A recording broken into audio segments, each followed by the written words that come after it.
Ce moment où nous préparons la Pentecôte, le Saint-Esprit m'a mis en cœur de venir partager quelque chose avec vous. Et le thème, c'est le Saint-Esprit. Alors pour commencer, nous allons lire un petit verset dans le livre de Jean 14, le verset 26. J'aimerais vous parler de la personne du Saint-Esprit. Le Saint-Esprit, comme nous aimons le dire, c'est la troisième personne de la Trinité. Mais ce que nous devons savoir, c'est que le Saint-Esprit, ce n'est pas la plus petite personne de la Trinité. Le Saint-Esprit, c'est notre ami, c'est notre frère.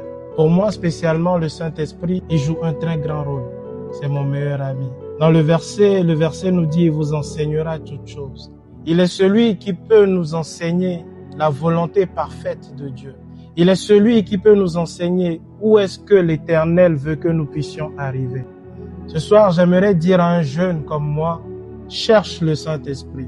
Laisse à ce que le Saint-Esprit puisse habiter en toi. Parce que la Bible nous dit, ne savez-vous pas que vous êtes le temple du Saint-Esprit? Alors le monde dans lequel nous nous trouvons aujourd'hui, nous avons besoin du Saint-Esprit.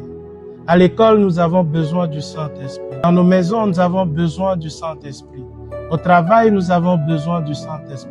Parce que lorsque le Saint-Esprit est là, il apporte la différence. Lorsque tu marches avec le Saint-Esprit, il apporte la différence avec les autres. Il te transforme. Il fait de toi un témoignage. Il n'y a qu'à lui que tu puisses dire les désirs de ton cœur. Il n'y a qu'à lui que tu puisses dire ce qui te chagrine. L'Éternel a envoyé le Saint-Esprit, le Consolateur, pour qu'il puisse te consoler. Toi qui m'entends ce soir, que le Saint-Esprit te console où tu es. Que le Saint-Esprit te révèle les choses cachées. Laisse à ce que le Saint-Esprit te remplisse de la connaissance divine. Que tu ne puisses pas périr, mais pour que tu puisses marcher dans la volonté parfaite de Dieu. Alors que le Seigneur vous bénisse.